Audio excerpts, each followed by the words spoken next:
Assalamualaikum warahmatullahi wabarakatuh. Kembali lagi di channel Ari Kurniawan 13. Sony Xperia XZ2 Premium. Ada banyak hal yang bisa disampaikan tentang HP ini. Mungkin yang pertama adalah harga dan kondisi. Ketika saya beli HP ini dari toko online di Kota Semarang, itu di toko online HP Ku Semarang, yang merupakan seller yang sudah cukup lama bermain di Sony Xperia X Jepang. Jadi misalnya kalian pengen beli, kalian bisa cek link di deskripsi, atau kalian bisa cek di toko online Shopee ataupun Tokopedia. Mereka sudah menyediakan tokonya di sana, jadi kalian bisa pesan.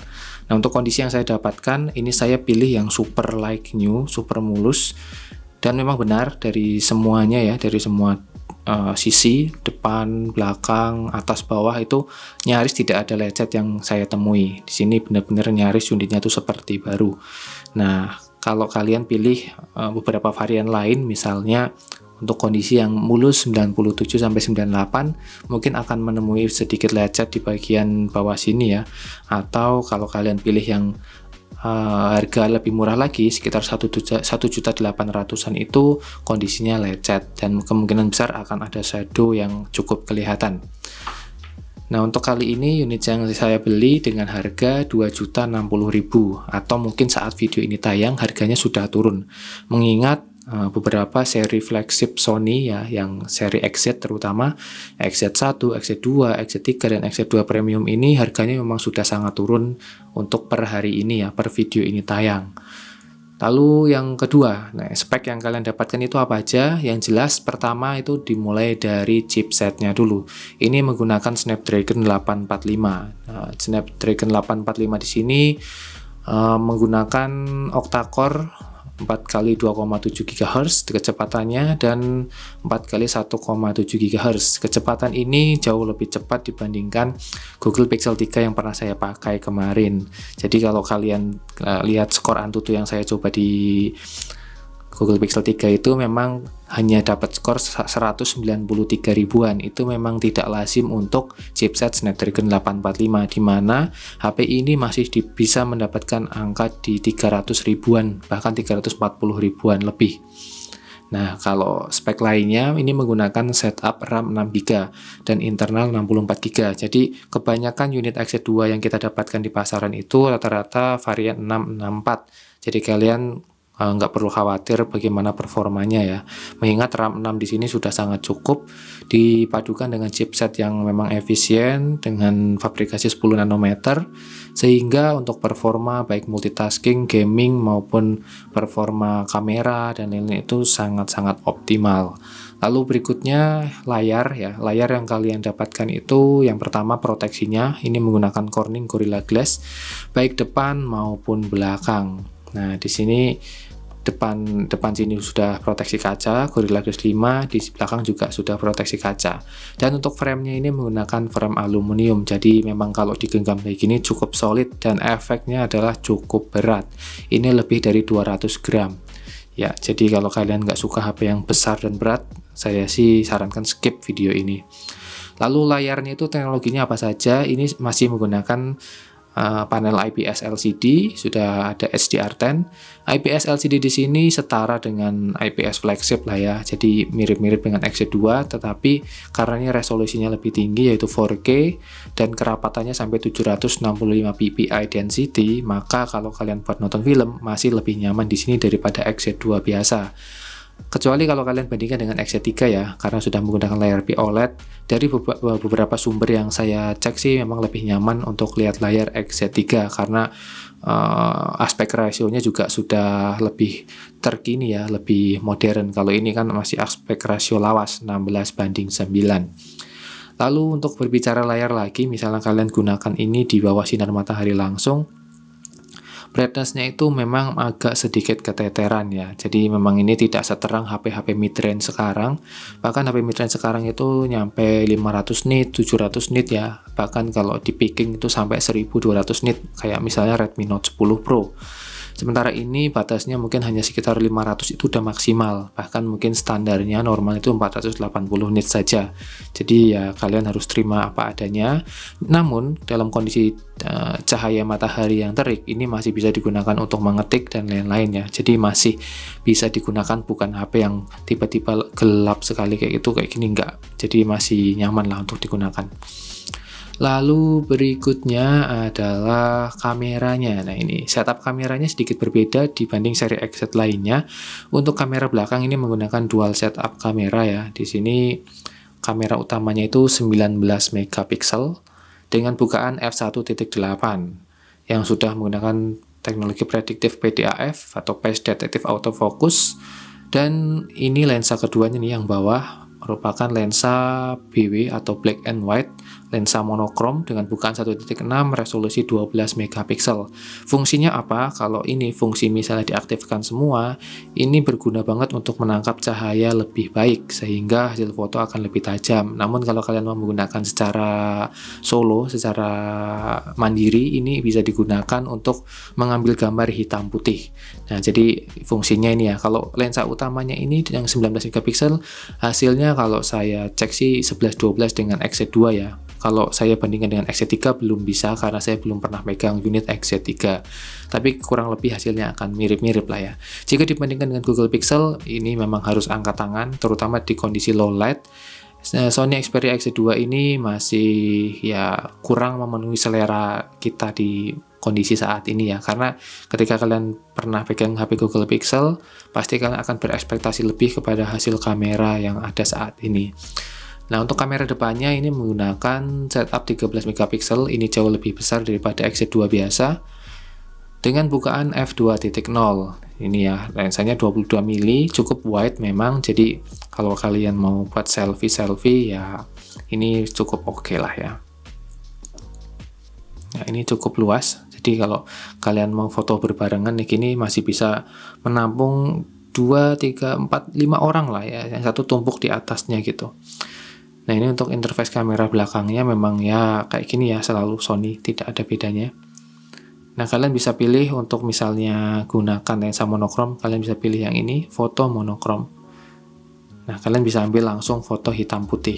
Hasilnya tuh kalau foto hitam putih jauh lebih tajam daripada foto yang berwarna, ya, sehingga memberi kesan tersendiri. Kalau kalian pengen mengambil jalur atau genre foto yang black and white, ini sangat cocok nih.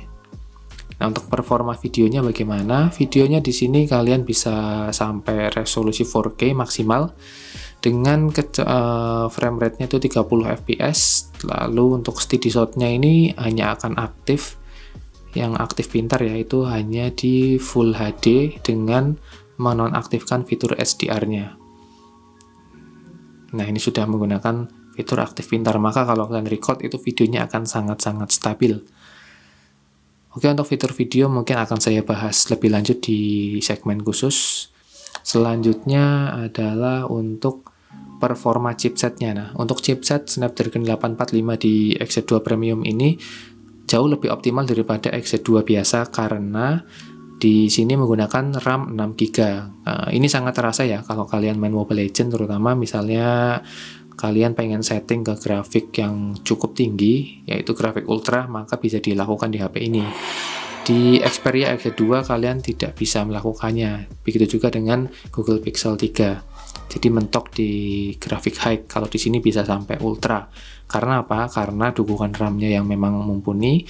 Terus perbedaan dengan Pixel 3, Snapdragon 845 di HP ini tidak mengalami downclock ya. Jadi di sini tetap sama posisinya, yaitu kecepatan normal dari chipset tersebut. Kalau di Pixel 3 itu memang di downclock mungkin untuk mengefisienkan baterai ya. Lalu berikutnya baterai. Baterai di sini menggunakan kapasitas kurang lebih 3000 ya, 3400 mAh. Nah, untuk unit yang saya dapatkan ini saya mungkin beruntung karena perbandingan saya adalah XZ2 biasa dan Pixel 3. Di XZ2 biasa itu sehari saya bisa cas 3 kali, untuk Pixel 3 itu bisa 4 kali jika untuk bermain game. Jika tidak bermain game, Pixel 3 justru lebih irit, nggak tahu ya, mungkin karena efisien dari softwarenya. Nah, kalau di XZ2 Premium ini, saya bisa dapat SOT kurang lebih 5-6 jam.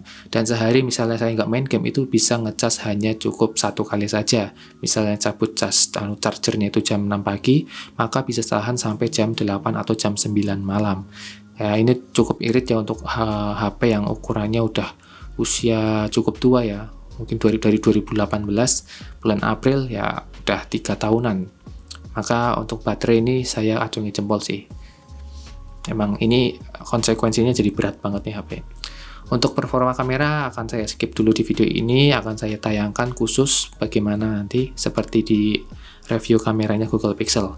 Lalu kelebihan dan kekurangan. Yang pertama, apa sih kelebihan membeli HP ini di tahun 2021 dan apa kekurangannya? Yang pertama, kelebihannya adalah kalian mungkin ketika nongkrong ini akan terlihat berbeda dan kalian akan mendapatkan desain yang cukup premium karena dari depan belakang ini kaca. Kalau kalian nggak pakai softcase ini akan terlihat sangat mewah sekali.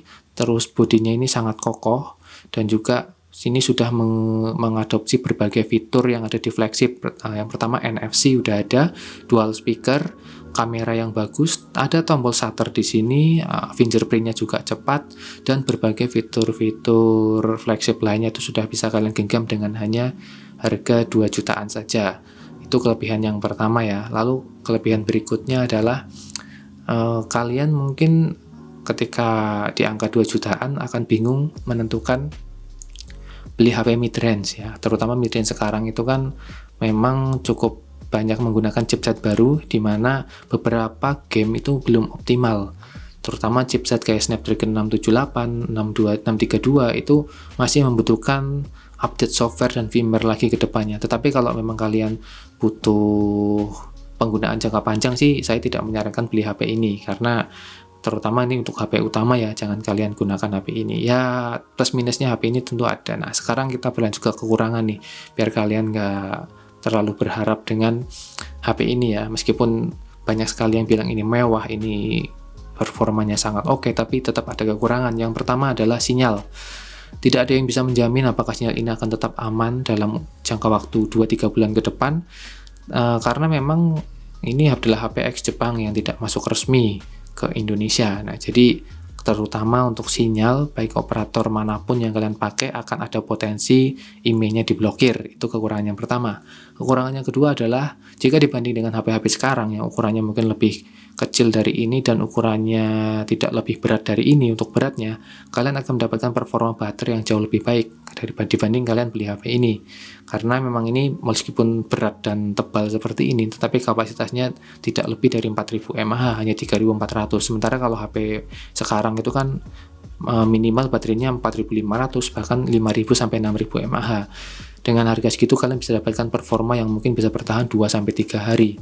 Itu kekurangannya. Dan beli HP ini di tahun 2021 memang agak riskan ya, terutama kalau kalian belinya via toko online. Meskipun kalian bisa pilih like new atau apa, tetap akan ada 1 atau 2 orang yang itu meleset dari harapan ya. Jadi kalau kalian beli HP ini, disarankan jika ada di kota kalian yang jual, seller yang jual dan berani beri garansi, belilah langsung ke tokonya dan kalian bisa pilih sendiri.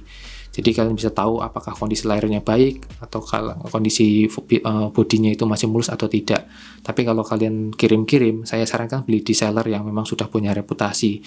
Kalau 3 seller yang saya rekomendasikan itu ada Bistore, HP-ku Semarang, dan juga Bang Beno. Nah, 3 seller itu cukup punya reputasi ya, terutama di forum-forum, terus di grup Facebook itu mereka sudah cukup dipercaya. Memang tidak semuanya puas, ada yang beberapa kecewa, tetapi kembali lagi kalau kita maklum dengan kondisi HP bekas, maka hal itu akan kita pahami.